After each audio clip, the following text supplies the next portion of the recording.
You have a jacket? A jacket? Yeah, it's a little chilly in here. Why? Okay. Okay, here we go. Hello there, punk rockers. Here I'm back with Less Than Jake at Punk Rock Holidays, Slovenia. Once again, much love to punkrockersradio.de and be sure to check out Endurance Sign as well. Let's get these interviews started. Do it. Hello Chris, hello Vinnie. Hello. First question is, what is the method you use for song and songwriting? Do you write the lyrics first and then the music, or first the music and then lyrics?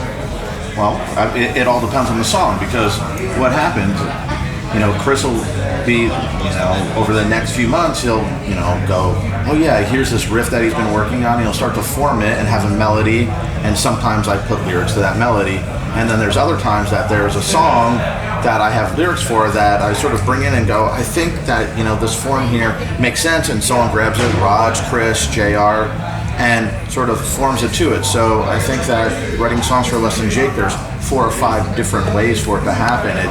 Now a lot of it's just like this really moment of inspiration, this sort of lightning strikes, and we start to form it, and then we go back and tighten it up, and second verses and bridges and things like that. But the original form of it is many different ways. It's been 20 years since you released Pezcore.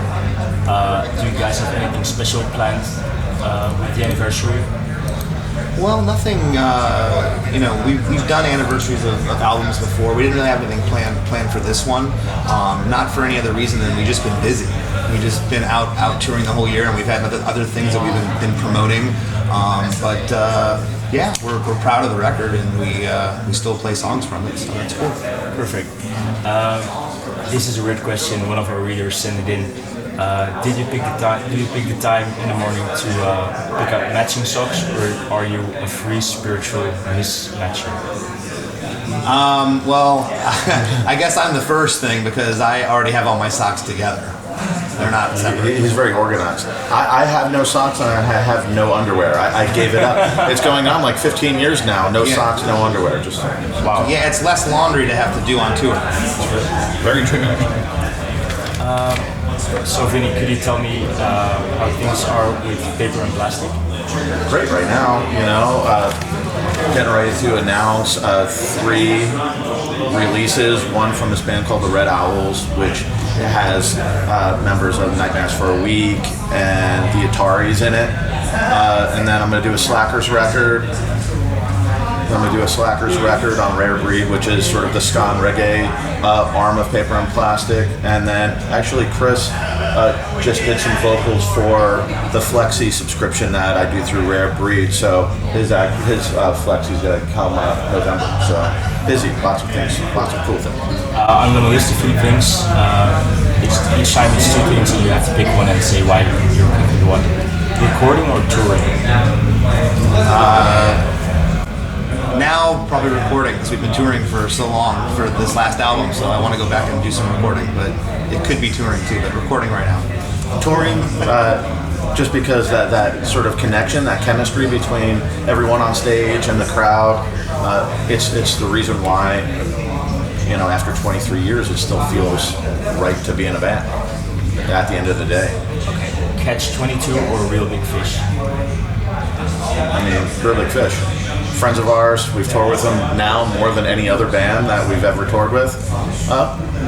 Good dudes, good band. Still in Manifesto.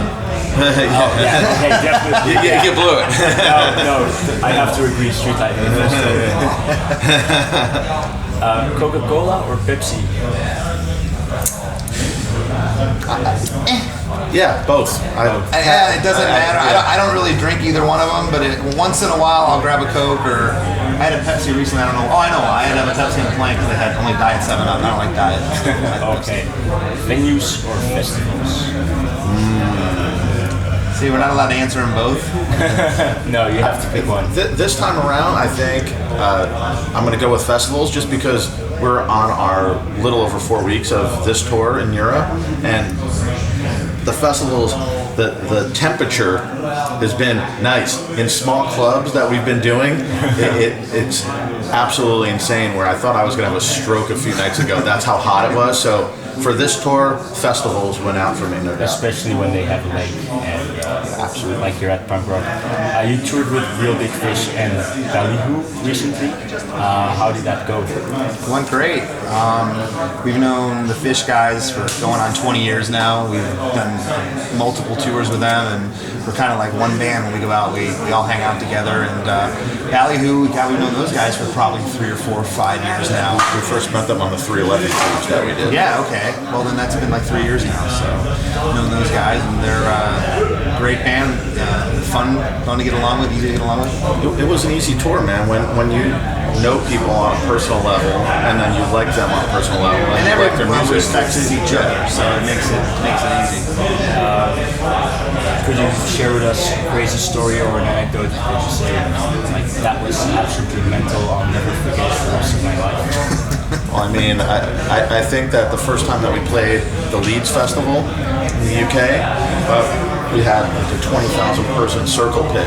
And looking out at that as that's happening, as it's happening, you start to can't believe that it's happening, and even after that it's happened, you go, wow, that's the thing that you can't replicate it anymore because they put the dividers down, the crowd, so you can't do circle pits or anything like that anymore. So you can't replicate it, but it was a moment that was awesome.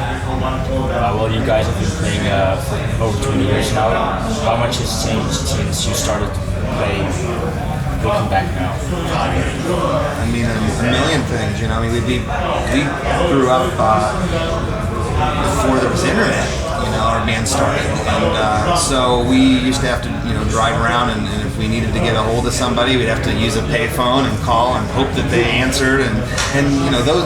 From that to the technology aspect of it, how the technology has changed with music, and how the whole business side of it's different now because of technology. So yeah, we've seen tons of changes in the last 20 years, and we've tried to stay on top of it. On the technology side of it, it's really the biggest change for me is that how people can basically digest music now, right? So because of how cheap the storage is, you can have your record collection plus your friend's record collection plus your friend's record collection, and maybe at best on shuffle you'll get through a third of that, right? So, and that's okay with everyone now. Before it was you saved up, you went to the record store, you bought that record, you played that record, whether you thought it was or not, you still played that record because you spent your hard-earned money on it. You walked your ass, or you got your mom or dad to drive you, or whatever the case may be. You took a bus, took a train. And now it's just on your device. You're like, if I remember fuck it. correctly, you were one of the first bands to, in the late 90s, start with MP3s. Absolutely. Yeah. We went to a battle actually with EMI and Capitol at the time because we put them up, and they were like, they couldn't imagine what we were doing. Why are you giving your music away for free? And we're like, well, we're not giving it away. At that time, people didn't have download capabilities, but you could stream it, you could listen to it. And from our vantage point, if they like the song, then they'll go buy the album. It's kind of like getting played on the radio. That's how we were thinking of it. But labels were just staunchly against having anything to do with it. And for that reason, they screwed themselves. they got greedy. Labels got greedy. If you could wish for three things, what would they be? Like anything in the world. I mean, to be honest with you, I mean, without being a total hippie about it, but you know, it's like no war, everyone healthy, everyone get along. I mean, that's the basics of what we should be doing anyway, and that's such a sort of like a flippant thing to say, those three reasons, but it really is. I mean, we've traveled the world enough that I know that everybody's interrelated. You know what I mean? Like, there's not this crazy, like, you know, you live, you know, in Belgium, and you know, there's Germans, and Slovenians, and it's all very similar. It all sort of interweaves together, for the love of music or the love of art or the love of fucking pizza. Who gives a shit? But there's an interweaving that goes on with people around the world. It's a simple thing to do, but you just never get over the hump. Okay, and then not my final question, but Less Than Jake has gone from DUI to Warner Bros. And now you're back to Fat Wreck Records. How is it being back to that label? Well, to be honest with you, we've been through a couple major labels before. We were with Capitol years ago, and then we went to Fat Wreck, and then we went to Warner Brothers, and we put some albums out on our own. And in between those, we had records on other labels and songs on compilations from labels. So we've been on a lot of labels, and this day and age, it's really all about how much a label is going to be able to promote a band like us. We've been around for 23 years, and what they can do for us. And we put the last album out with Fat because we thought that they could help market us and help us out. So that's why we did it. I mean, a label now is just a bank. So bank rolls the manufacturing of the record, the recording, the mastering, the mixing. So, I mean, a label in this day and age, all that really is going to a bank with distribution for that. But even distribution's fairly easy to get now, because it's mostly digital. And digital sales last year, that was the first year that digital sales actually outsold physical copies of music. So, I mean, it's now labels, it's not so much this sort of branding of it anymore. It's more so, okay, Less Than Jake, we need someone who can put up the X amount of dollars to record, to manufacture this, to do that, to do the other thing. So, I mean, it makes sense. And then my final question, do you have anything to say to the people listening at home? If you could go grab a beer, maybe relax a little bit, because I'm about to do the same. So let's hold it together. Yeah. Perfect. I'm going to pass the mic back to punkrogersradio.de. Yes, and I've got one last thing. Okay. Here are 30 lyrics of the Ramones. Okay. And I would like you to choose one and read it for us. No singing, just reading. Okay. You have free choice. I think I'm gonna go. Now I want to sniff some glue. Okay, so here's Page. Where are we at here? Page 6.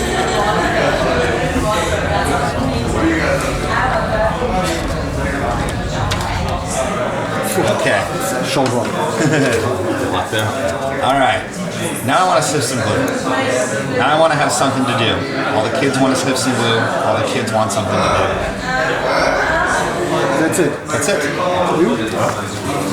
I didn't pick that because it was short. I like that song. Let's go with Howling at the Moon. And that's 27. Jesus, I got the... So in average, it's the same. Sha la la la. Sha la la la la. Ships are docking, planes are landing, a never-ending supply. No more narco, no more gangster, conservatives can cry. I took the law and threw it away because there's nothing wrong, it's just for play. There's no law anymore. I want to steal from the rich and give to the poor. Sha la la la. Sha la la la la la. It was glowing, glowing, glowing, glowing in the dark. It was sparkling, sparkling, sparkling, sparkling in the night. I took the law and threw it away because there was nothing wrong. It's just for play. There's no law anymore. I want to steal from the rich and give to the poor. Winter turns to summer. Sadness turns to fun. Keep the faith, baby. You broke the rules and won. Thank you. Thanks. That was great. So, thank you for being here. Thank you for having us. And we are all looking forward for the show. I hope so. And yes, thank Cheers. you. All right. Thanks a lot, guys.